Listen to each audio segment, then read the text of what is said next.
Ketua Komisi Pemberantasan Korupsi periode 2015 hingga 2019, Agus Raharjo, mengungkapkan pengalaman menariknya saat dipanggil oleh Presiden RI Joko Widodo. Dalam pertemuan tersebut, Presiden diduga meminta Agus untuk menghentikan penanganan kasus korupsi pengadaan kartu tanda penduduk elektronik yang melibatkan nama Setia Novanto. Agus Raharjo dengan tegas menyampaikan bahwa meskipun mendapat tekanan, KPK tetap berkomitmen untuk menegakkan keadilan dan memberantas korupsi tanpa pandang bulu. Pengungkapan ini menjadi sorotan publik, memperkuat keyakinan pada independensi lembaga anti korupsi tersebut.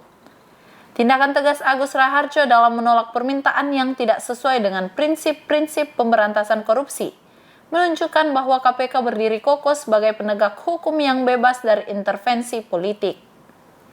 Agus Raharjo memaparkan bahwa selama masa kepemimpinan Presiden Joko Widodo, ia pernah dipanggil untuk bertemu langsung dengan kepala negara.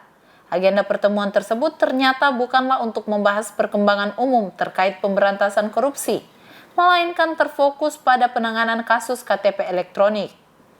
Dalam pertemuan tersebut, Presiden Joko Widodo dikabarkan meminta Agus Raharjo untuk menghentikan penanganan kasus yang menjerat Setia Novanto terkait pengadaan KTP elektronik. Agus Raharjo mengakui bahwa situasi tersebut sangat menantang, mengingat tekanan politik yang muncul dari pihak-pihak terkait. Namun Agus Raharjo menegaskan bahwa prinsip independensi dan keadilan KPK tidak bisa dikorbankan. Meskipun mendapat tekanan, ia bersikeras melanjutkan proses hukum sesuai dengan fakta dan bukti yang ada. Pengakuan Agus Raharjo menimbulkan berbagai reaksi di kalangan masyarakat. Sebagian mendukung langkah teguhnya dalam menjaga independensi KPK, sementara yang lain menyoroti kompleksitas politik yang menjadi latar belakang pengungkapan ini. Beberapa pihak meminta klarifikasi lebih lanjut dari pemerintah terkait isu ini. Pengungkapan ini memberikan gambaran tentang tantangan dan tekanan yang dihadapi oleh institusi pemberantasan korupsi dalam menjalankan tugasnya. Kesaksian Agus Raharjo menjadi cermin perjuangan untuk mempertahankan integritas dan independensi lembaga-lembaga penegak hukum dalam upaya menciptakan masyarakat yang bersih dari korupsi. Iya, kita lihat kan saling bantah ya. Pak Agus, saya kira dia bukan orang sembarangan. Orang dewasa, tokoh gitu, mempertaruhkan nama baiknya. Jadi kalau dia menyampaikan itu ya menurut saya itu bukan sesuatu yang dibuat-buat ya, dikarang-karang ya.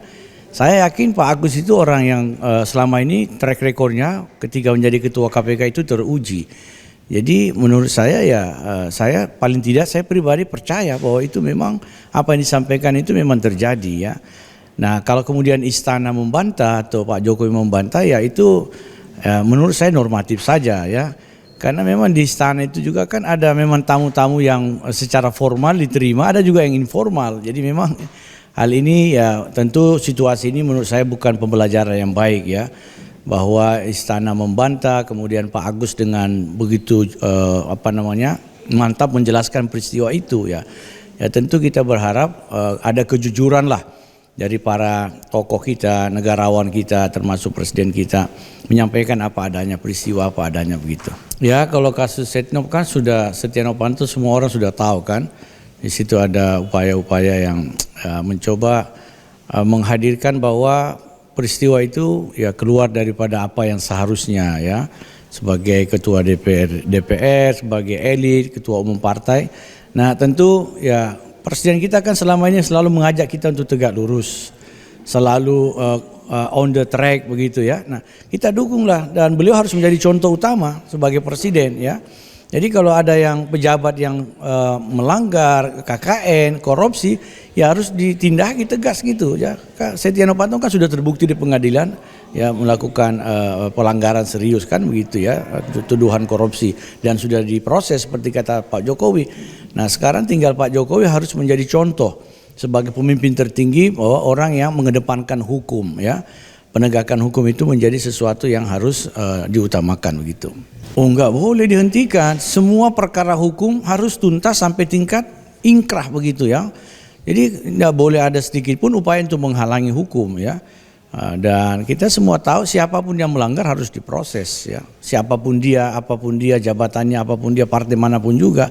Dan sekali lagi Presiden selalu mengingatkan itu ya, tinggal kita lihat apakah komitmen Presiden itu benar-benar bisa dicontohkan begitu kepada seluruh masyarakat Indonesia.